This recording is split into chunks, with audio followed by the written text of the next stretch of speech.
This seeing how conference quickly will things now be change. recorded. So with that, Okay. I'm going to turn it to you and enjoy, and we'll watch for questions in the chat and just take as much time as you need. Thank you. Thank you. Good morning. Thank you for inviting me today. With infection prevention, this is a whole new world that we're living in. But in some ways, the world is focusing on infection prevention practices that should have already been in place to keep staff and clients safe. Although masking and social distancing are definitely a whole new way of life in the community, hopefully it won't stay like this forever. But in general, the infection prevention methods that I'm going to talk about to protect people not only from COVID, but will also protect people from respiratory illnesses such as flu and the common cold. We should encourage precautions during this time and for in the future. There are illnesses and germs constantly around us that we should be concerned about. But infection prevention if it's utilized appropriately, everyone is safer from all the germs that are out there. As of May 1st, when businesses started to open, there was a definite increase in positive COVID cases. But at this point, that jump is staying at a fairly consistent level with some fluctuation. In the community, some people are wearing masks, some are not. Staff and food service tend to have masks on while serving customers and try not to have any physical contact with the customers. Some businesses are open and some are still closed. Out of the businesses that are open, most are trying to implement social distancing. Some people adhere to it and some don't. In neighborhoods, some people are sheltering in place in their homes, and some are sheltering in place in groups without social distancing. Some people are taking it seriously and some aren't. It'll be interesting to see how, as more stuff opens, what the numbers show. COVID-19 is spread mainly from person to person through respiratory droplets produced when an infected person coughs, sneezes, or talks. The droplets can land in the mouths or noses of people who are nearby or possibly be inhaled into the lungs. This is how it's transmitted. Spread is more likely when people are in close contact with one another, meaning within 6 feet. The sicker the person is, though, the more likely the disease can spread and is more easily transmittable. It's definitely a challenge for business owners to modify their processes to comply with these guidelines and keeping staff and clients safe from the virus. An example is now at CC's. It's a whole new process when you walk into there. It's no longer a help yourself as you walk down the rail. They get everything for you. They ask you, do you want salad and what do you want on it, and super pasta, and what kind of pizza do you want? It's no longer reaching through and getting what you want, both to protect the current staff and to protect the customers. One of the ways to prevent the spread of the virus in the workplace is that if you're sick, stay home. It's a basic concept that is not always followed. People tend to continue to work when they're sick due to not wanting to use their vacation time, not wanting to leave their coworkers working short. We've all worked when we've seen someone that looks like they're sick and should be home. Encouraging your staff to say something to their supervisor can be done in a nice way. In the day of coronavirus, we have to be careful though, because this is Texas. There's allergies. People cough and have all kinds of other stuff different from coronavirus. But just to make your staff aware, staff should self-monitor for fever and symptoms in accordance with the CDC guidelines. Cough, shortness of breath, fever. Instruct your team members to immediately inform supervisors if they feel ill. Symptomatic employees should be removed from work and then return to work in accordance with the CDC guidelines. Another way to prevent the spread of the virus in the workplace is to have hand sanitizer, masks, and gloves readily available for staff and clients. Hand sanitizer should be available at entrances and work areas. Hands should be washed if visibly soiled using soap and water. Otherwise, antibacterial foam or gel can be used. Their routine time, staff should always clean their hands. Before touching your eyes, nose, and mouth, this is how it's transferred to you. Before eating, after touching any high-touch surfaces like keyboards, phones, doorknobs, or in equipment. It's very easy for somebody to cough and then for that to transmit to other places. Face masks should be available for all staff to keep staff safe from each other and from clients or customers. Some businesses can limit the entrance of customers without masks, and some businesses may need to provide masks for their clients. You can't force a client to wear a mask, but you can provide guidelines that clients must maintain in order to enter your businesses. For example, putting a sign on the door saying that you're not allowed to enter unless you have a mask on. For gloves, if gloves are worn, please make sure that they're used appropriately. You can wear reusable or disposable gloves for routine cleaning and disinfection. Just remember that gloves don't take the place of hand washing and can cause a false sense of security. Some of what I've seen is when people wear gloves into an establishment, wear them while they're in there, and then go back to their car and touch everything in their car. That's still transferring whatever's in that community, in the fast food place or restaurant, back to their car, into their environment. After a gloved hand touches a contaminated surface, the glove needs to be removed, hands clean before touching another surface, or anything that you've touched is being transferred to the next thing that you do touch. Just like if we touch a dirty object with our hands, don't clean our hands and then touch another surface. This is how germs are spread. It's really important you can wear those gloves during the time, but then after that, take them off and clean your hands. And then if you want to put on a new clean pair, that's the time to do it. But to make sure that hand hygiene is utilized along with gloves. Another way to prevent the spread of the virus in the workplace is to use frequent environmental cleaning. Disinfecting wipes or solutions should be available to the staff to clean high-touch surfaces. Examples of these, because I know stuff is rare on the shelf these days, is getting a little bit better with time, but diluted household bleach if appropriate for the surface you're cleaning. Alcohol solutions with at least 70% alcohol. EPA registered household disinfectants. All of those will easily clean kill coronavirus and clean the surface.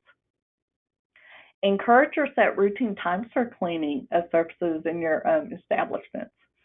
It can be a set time during the day or set times during processes to make sure that counters and cabinets are cleaned and wiped down. This prevents the spread of germs from one surface to another and to people. This includes keyboards, desks, phones, doorknobs, copy machines, any of the frequently used equipment that you've got in your stores or businesses.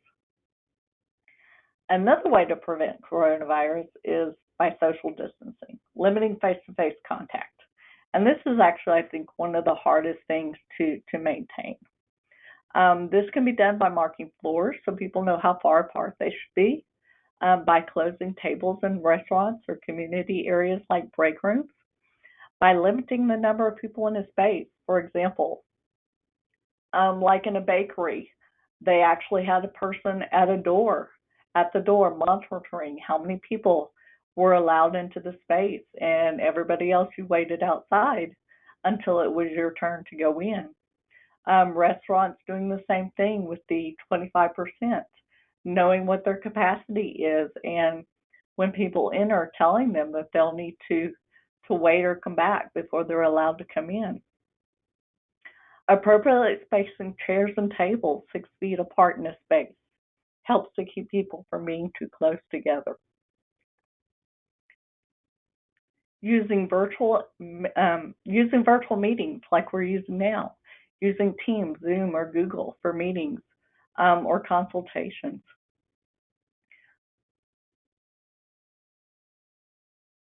Excuse me. For example, with staff meetings, staying in touch with your staff, still being able to see each other and talk to each other, but using a virtual method of doing it.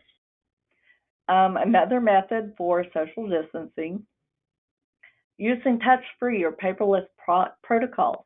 For example, some fast food places are using bins or trays to give people their food so that they're not making contact with those people.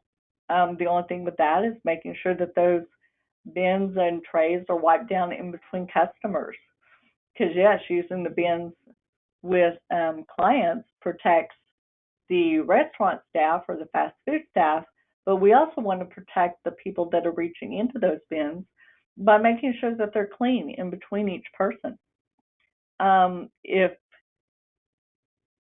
when you're looking at paperwork and social distancing, using tablets instead of paper, which minimizes the amount of actual contact, and then making sure that those tablets are wiped down in between customers if they're used. Another way for social distancing is avoiding large group or gatherings or designing ways of separating people. For example, separating cars in a parking lot for church services or concerts, where people can still get out and be together in a sense, but maintaining that distance, but yet trying to achieve some kind of normalcy for what people are used to. Also, having employees work from home if possible. This always limits your potential exposure.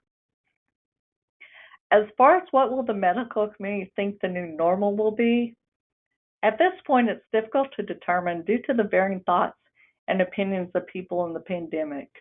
Some people are taking it seriously, some are not. Some are going by the guidelines, some aren't. For right now, this is the new norm.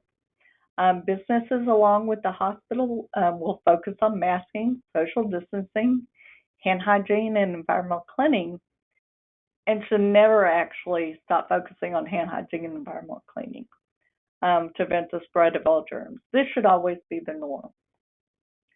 That's what I meant by, in some ways, some of this is new, but in some ways it's not. And hand hygiene and environmental cleaning, keeping ourselves and our environment clean needs to be the norm.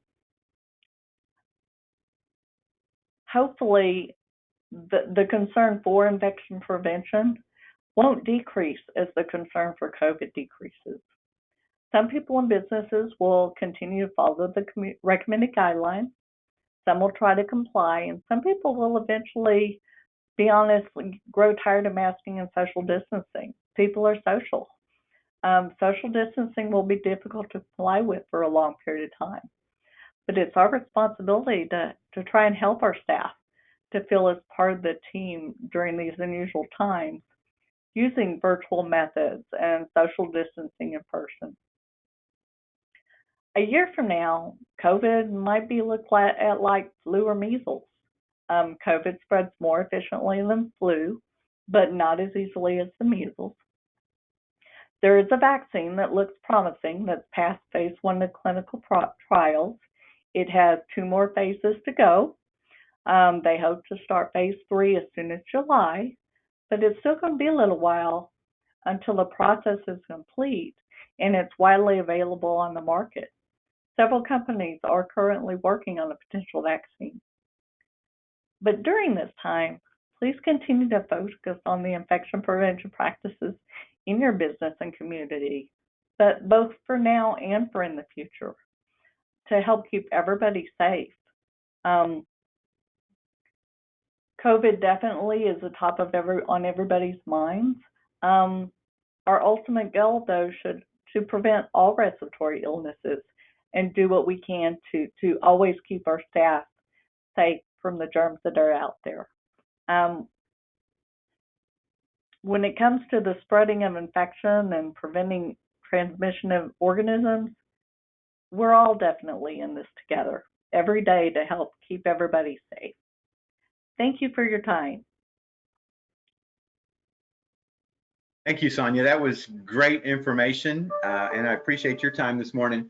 As I mentioned, I do have 2 questions that were sent in via email, and if anybody has any questions, you can put those in the chat. Just please know you cannot ask any questions about patients or number of patients with COVID-19 or anything like that. Just keep questions away from those kinds of privacy things. But the first question that came in was, what about the use of masks during physical activities, such as inside at a gym lifting weights or in a dance studio practicing dance? Should they be wearing masks during those things, during those kinds of activities? Yes, you should, because anytime you're doing physical exertion, it's going to increase the respiratory flow and the potential increase of spreading germs through the air. I know it's hard to wear masks when you're doing physical exertion and the breathing through the mask. You can experiment with different kinds of masks to see what works best for you. But yes, masks should still be worn at this time when you're doing physical exertion. Okay, thank you. And then there was the follow-on question is, and this was specific to dance studios, but I think this would apply for a lot of different places. The dance studio industry is talking or discussing cleaning the floors between class. Is that something that would be necessary, in your opinion, that they should clean the floors as well? It's kind of going to depend on what kind of dancing we're doing. If it's like tap, that kind of thing, where it's just feet on the floor, then not necessarily.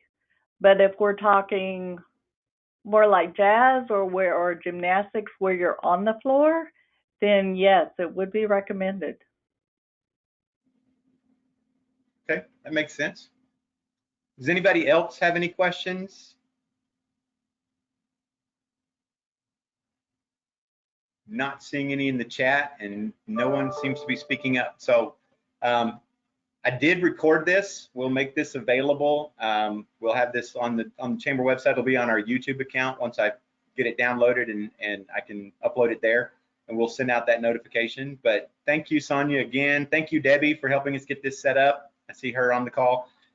We appreciate both of y'all, and we appreciate everything that Baylor Scott White is doing for our community and that, for all of us, just to help keep us safe.